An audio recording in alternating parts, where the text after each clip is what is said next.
Достар, жақсы жаңалық.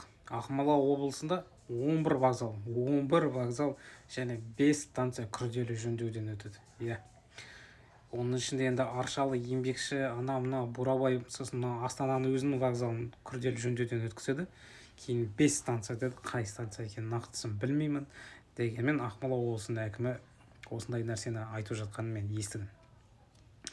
Енді олар осы вокзалдар барлығы жаңағыдай бір түрлі болу керек дейді да, кішкене ұлттық түрде әдемілік жағынан. И бір қызығы, маған бір ұнаған нәрсесі, ол қоғам белсенділерін жаңағы жұмыстың қалай жүріп жатыр, соған қоғам белсенділерін араластыру керек дейді. Яғни олар сапасын тексеру керек дейді, қадағалау керек, не жетіспейді, қалай дұрыс болып жатыр ма, дұрыс емес па деген сияқты.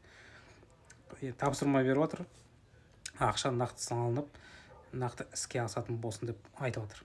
Енді көреміз алға.